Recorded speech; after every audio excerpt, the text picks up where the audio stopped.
talk about Mediclinic International, which is South Africa's biggest private hospital group by value. It's controlled by Remgro.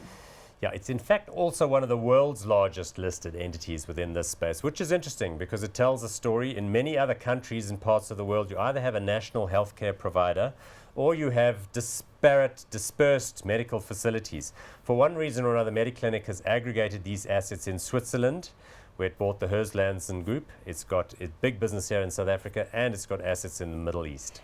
Market cap, we're looking at 104.8 billion rand, a PE of 28, and a dividend yield of 0.8%. This has been a popular stock for you.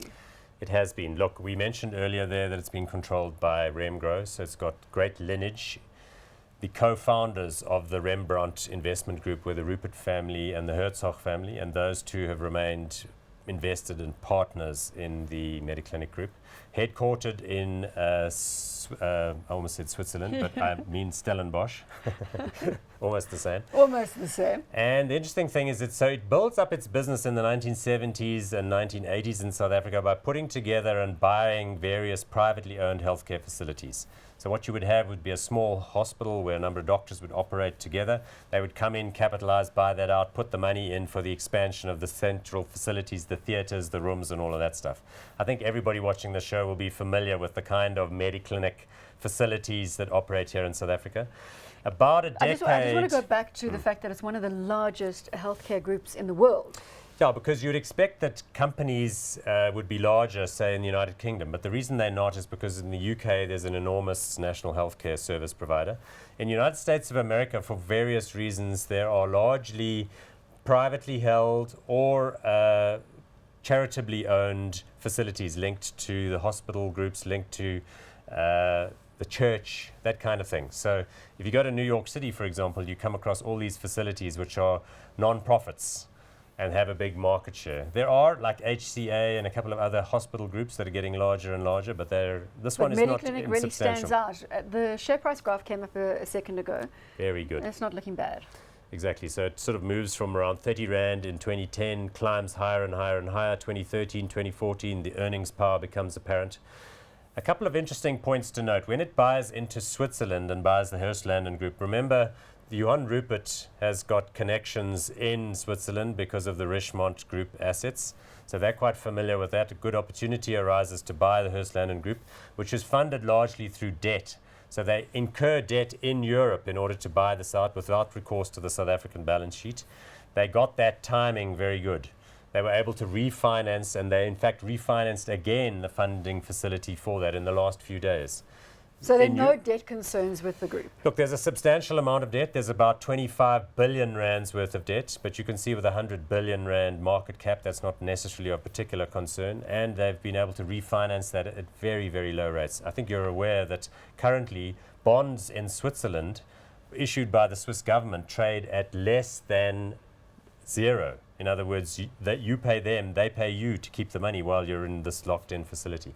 So the yields are extremely low, so it's a very good time to fund these things. Anything on the downside where Mediclinic is concerned? I can hardly think of any. I mean, certainly there's always a risk of a little bit of government regulation and intervention.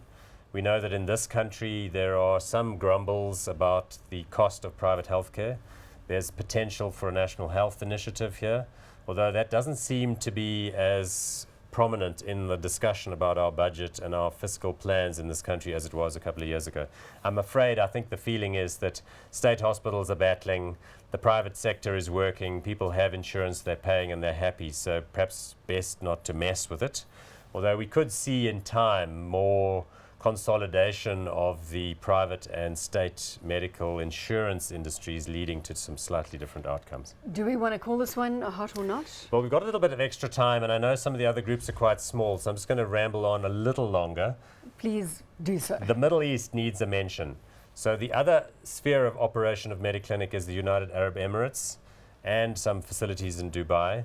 The way that works is there is, again, a layer of very wealthy people in those societies, and the facilities are excellent. The staff that they have there are trained internationally, and there's a high propensity for the elective surgeries and that sort of thing that are happening there. They're in expansion mode there. Their entry into that market was facilitated through buying out a private equity group that also had a GE involvement. They've gotten stuck in there now. They have quite a few facilities, and they're definitely in expansion mode. So just recapping, we've got Switzerland, Exactly. we've got the UAE. And the Swiss business is the biggest and most important. And with the recent strengthening of the Swiss franc, that means that that business will kick in much more money when it comes to rands reporting for the company. Switzerland, UAE, and South Africa. So these are fabulous markets. The Swiss market, there's no state provision, or there is a limited state provision, and healthcare insurance is compulsory. So that means people have the money, and it's a rich, established population. They've been expanding there by buying up other healthcare facilities. So that's a good-looking market. The South African market is fairly mature, but still a lot of scope for expansion, it appears. And then there's expansion possibilities in the region, sub-Saharan Africa, and then the Middle East.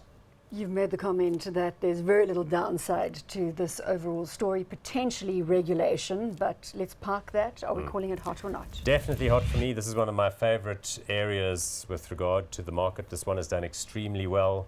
It's got the backing of a powerful group in Remgro. It's got the Are you ability giving away the end of the show before we Well, start? look, no, there's some excellent choices here. So I guess the issue is we know we want to be exposed to the sector. The question really is which, but this one, as far as I'm concerned, Mediclinic definitely is right up there. Yeah.